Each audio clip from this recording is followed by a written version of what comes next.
Welcome back to another Project Rebirth review. Today we're going to take a look at DC Comics Designer Series number 1. It's the Darwyn Cooke Batman figure. This figure is very cool looking, and I've been looking forward to reviewing it for a while.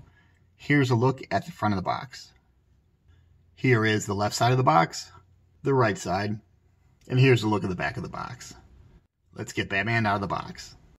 Alright, here's the figure out of the box, and this looks insanely cool. I love the retro look, and I can already tell this is going to be one of my favorite Batman figures. Let's take a 360 look at the Darwyn Cooke Batman.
Alright, let's take a quick look at articulation.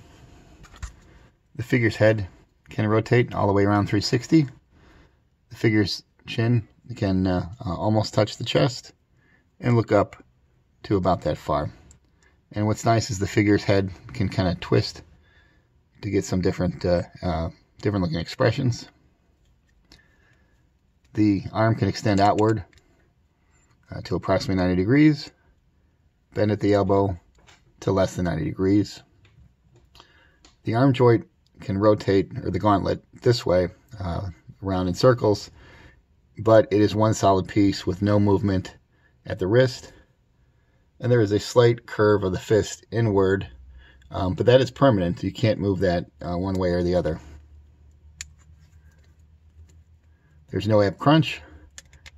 The figure can turn at the waist. Of course, you're going to get some weird lines when you do that with the figures basically popping out a little bit like that. Not much of a leg extension. Can bend at the knee to approximately 90 degrees, and the entire boot and foot is one solid piece with no further articulation there.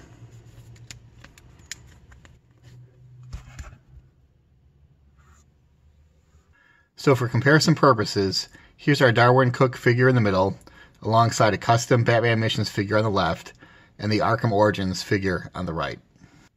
And here he is with the custom Batman Missions Robin.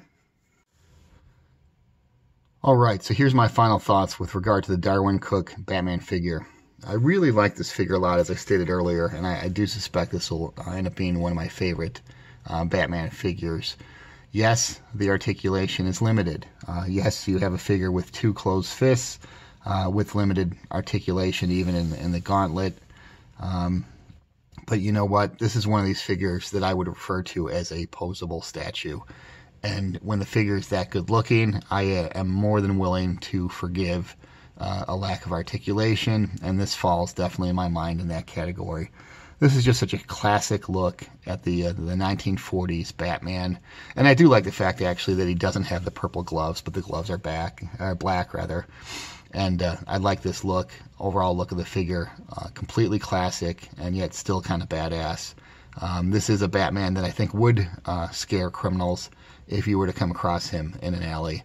And it also looks very realistic, that this could also be a real man in a costume, as opposed to some of the exaggerated versions of Batman that we do get. So overall, I really, really like it. I believe that this is a figure that absolutely should be in everyone's collection.